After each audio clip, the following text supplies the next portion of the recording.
वक्त था।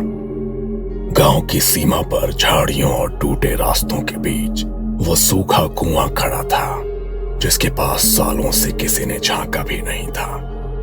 उसी कुएं के पास पिछले 4 दिनों से रोज एक इंसान जाता रहा है, हाथ में टॉर्च और आंखों में एक चमक। आज विधि की 5वीं रात है, आज के बाद सब बदल जाएगा। उसने चारों तरफ देखा, हवा थमी हुई थी। फिर वो रस्सी के सहारे धीरे धीरे कुएं के अंदर उतरने लगा। नीचे उतरते ही आवाज दब गई और ऐसा लगा जैसे कुआं उसे निगल रहा हो। इस रात उसने दिया नहीं जलाया और टॉर्च भी बंद रखी, अंधेरे में ही बैठा रहा। पहली बार उसने मंत्र पूरा पढ़ा। जैसे ही आखिरी शब्द निकला, कुएं की जमीन ठंडी हो गई और नीचे से एक आवाज आई, मांग। मिथुन की आवाज फटी, पैसा, ताकत, आसान जिंदगी। उसके बाद कुआं खामोश हो गया। ये अंधकूप विधि थी। इस विधि से जो जागता है वो वरदान नहीं देता, वो सौदा करता है। इस सौदे में कुछ चीजें मांगी जाती हैं और जो मांगी जाती हैं तो वो ली जाती है। मिथुन और राजन बचपन से साथ पढ़े थे। राजन किताबों में डूबा रहता, मिथुन खिड़की से बाहर झांकता। परीक्षा में मिथुन नए नए तरीके से कॉपी करता। मिथुन, हर बार नकल से पास नहीं होगा। अरे यार, दिमाग का सही उपयोग, शॉर्टकट निकालना है। समय बीतता गया। राजन की सरकारी नौकरी लगी, शादी हो गई, जिंदगी सधी हुई सी हो गई। मिथुन कभी नौकरी करता, कभी छोड़ देता। नौकरी गुलामी है, जुगाड़ से पैसे कमाने में मजा है। धीरे धीरे मिथुन शराब पीने लगा, पैसे उड़ाने लगा, कभी माँ से, रिश्तेदारों से तो कभी दोस्तों से। एक दिन अचानक उसकी माँ गुजर गई। रिश्तेदारों ने भी मुंह फेर लिया, दोस्त भी दूर हो गए, सिर्फ राजन बचा। राजन हर बार उसे पैसे देता, कभी सवाल नहीं करता। एक दिन राजन खुद मिथुन के घर आया। सच बता, ये पैसे कहाँ जाते हैं? मिथुन मुस्कुराया। अंधकूप क्रिया कर रहा हूँ। राजन चौंक गया। ये सब ढोंग है मिथुन।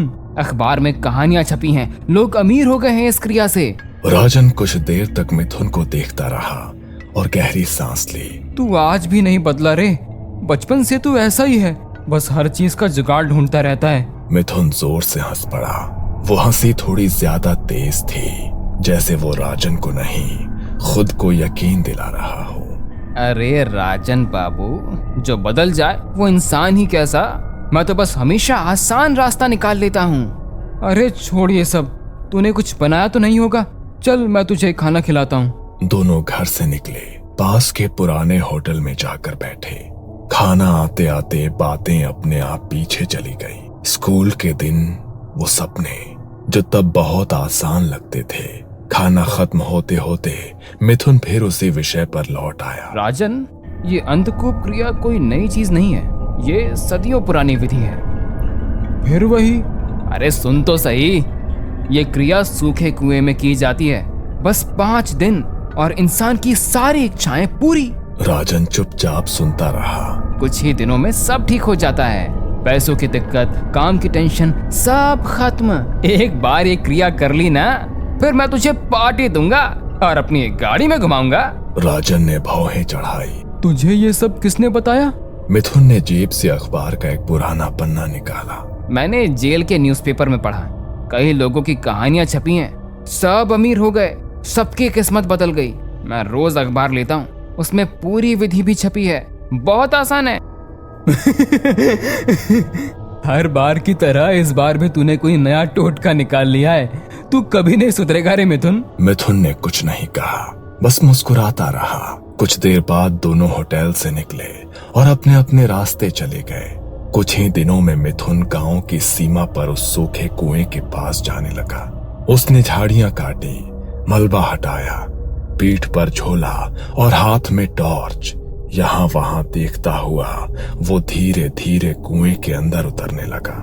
कुएं के अंदर जाकर उसने एक पुराना दिया, थोड़ी काली मिट्टी और एक अखबार का फटा हुआ पन्ना बाहर निकाला।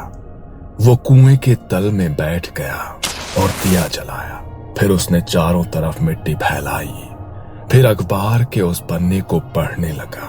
जो नीचे है उसे नाम नहीं दिया जाता। मिथुन को उस रात कुछ नहीं हुआ। बस जाते वक्त उसे लगा कुएं की दीवारें थोड़ी और पास आ गई हैं। मिथुन ने पहले ही दिन विधि का सारा सामान कुएं में रख दिया था।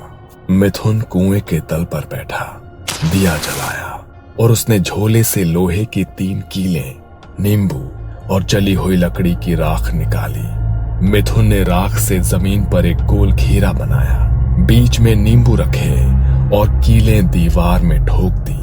हर कील के साथ कुएं में गूंज बढ़ती गई। उस रात उसे पहली बार लगा जैसे कोई नीचे से उसे देख रहा है।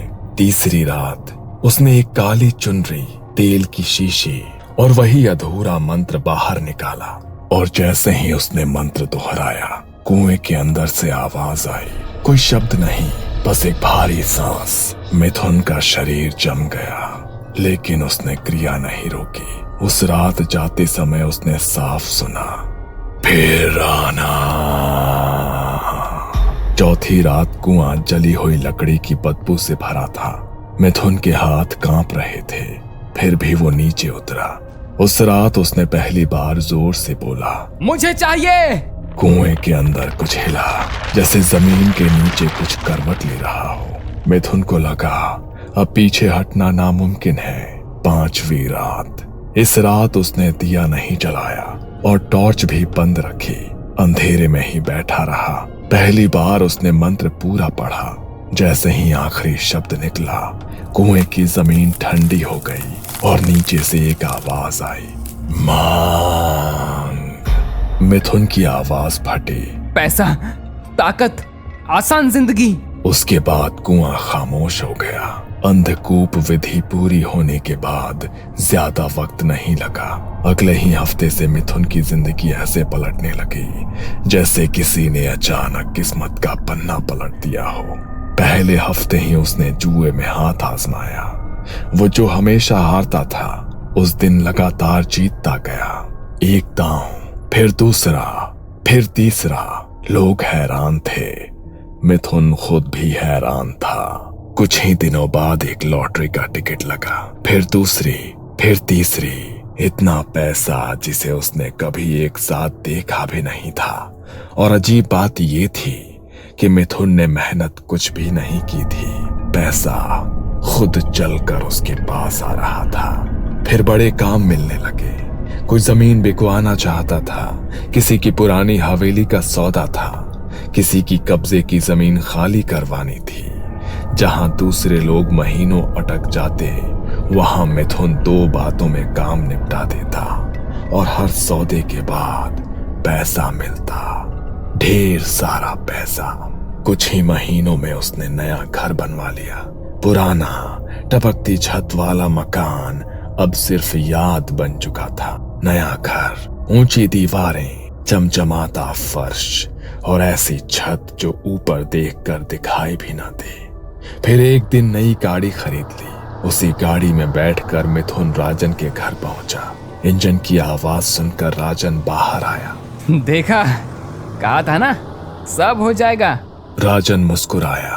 वो खुश था, सच में खुश, लेकिन दिल के किसी कोने में एक अजीब सी घबराहट थी।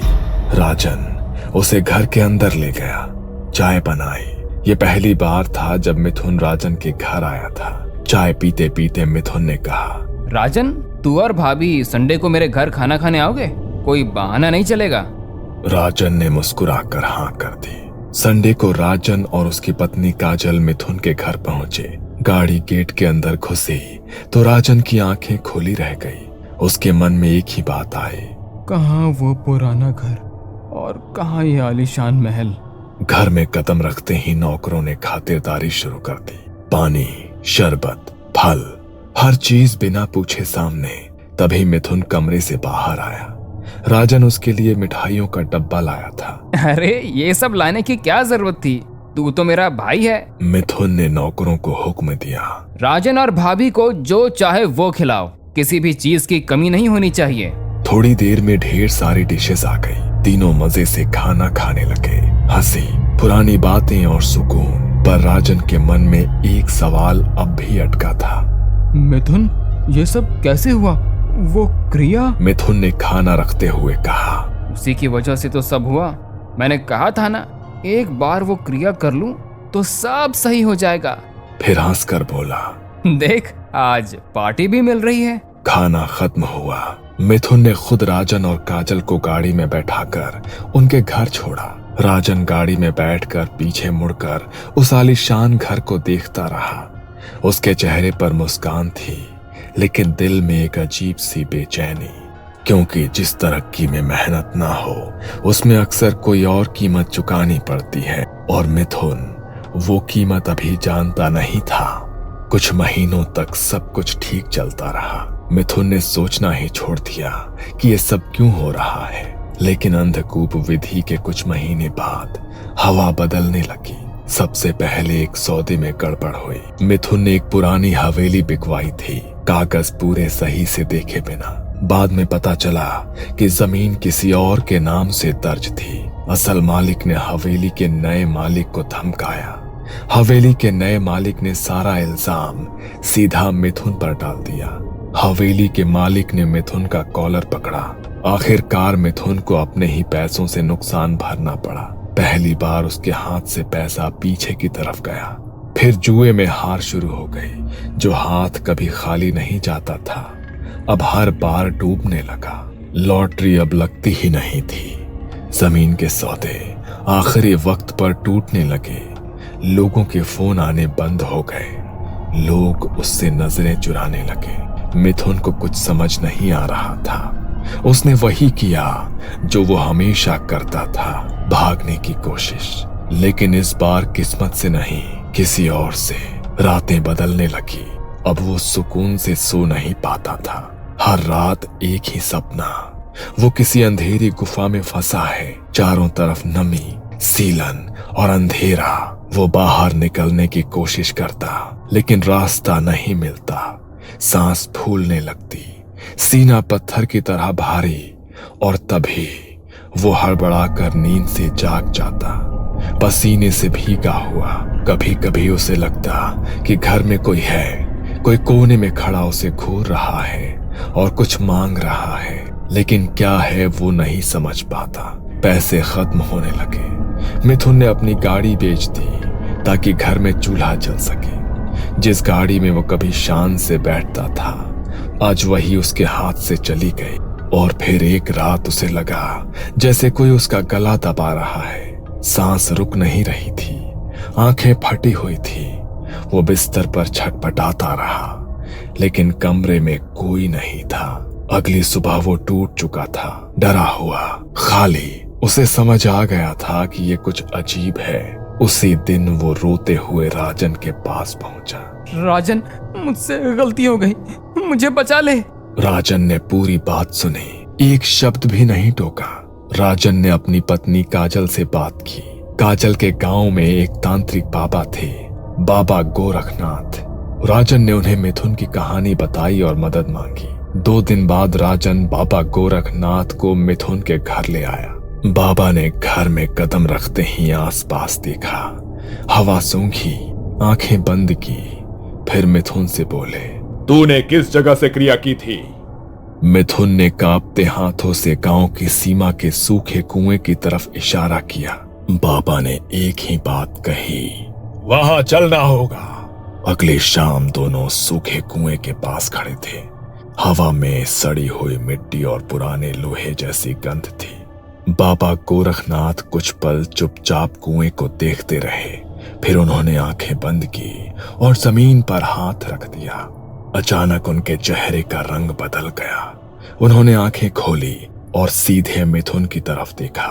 तूने अंधकूप विधि की है, लेकिन अधूरी समझ के साथ। मिथुन कांपने लगा।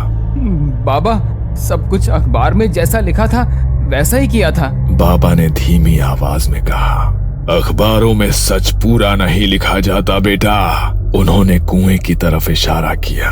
इस क्रिया से तूने एक शैतान को जगाया है, ऐसा शैतान जो बिना मांगे इच्छाएं पूरी करता है।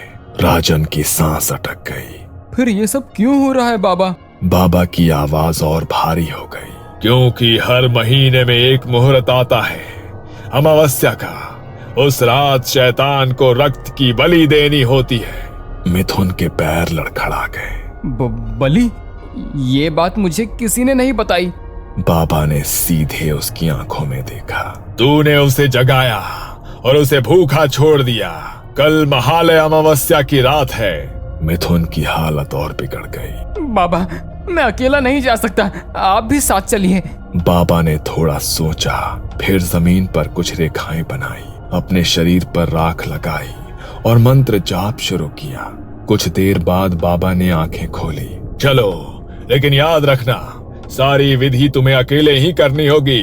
अमावस्या की रात मिथुन काला मुर्गा लेकर कुएं के अंदर उतरा। बाबा उसके पीछे उतरने लगे। कुएं के अंदर अब भी वही गोल निशान थे जो पहली विधि में बने थे। मिथुन ने सामान जमाया, दिया जलाया, वही मंत्र फिर से पढ़ने लगा। उसकी आवाज कांप रही थी। फिर उसने मुर्गे की गर्दन काट दी। रक्त जमीन पर गिरा। मुर्गा वहीं रख दिया। अचानक मुर्गा जमीन में धंस गया। रक्त पलक झपकते ही सूख गया। कुएं की जमीन कांपने लगी और दरारें पड़ने लगी और फिर एक तेज खून की पिचकारी जमीन से उछली। मिथुन के शरीर पर खून के छींटे पड़े और उसी पल एक भारी खुरदरी आवाज चारों तरफ गूंज उठी। मैंने तुझे सब कुछ दिया, पर तू कभी मुझसे मिलने नहीं आया, कभी मेरी बलि नहीं दी। मिथुन जमीन पर गिर पड़ा। बाबा, बचा लो मुझे। वो हाथ जोड़ने लगा। मैं हर अमावस्या आऊंगा, हर बार बलि दूंगा। जमीन और खुल गई। पिछली बलि का क्या, मैं महीनों से भूखा हूँ। अचानक काले हाथ जमीन से निकले। आज मैं खुद अपना हिस्सा लूंगा।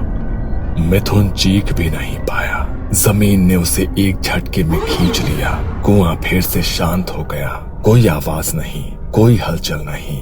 बाबा गोरखनाथ चुपचाप बाहर निकले और राजन के पास गए। काली क्रियाओं का नियम है, अगर शैतान का अपमान हुआ तो वो अपना बदला खुद लेता है। राजन जानता था मिथुन की मौत का दोष किसी और पर नहीं है।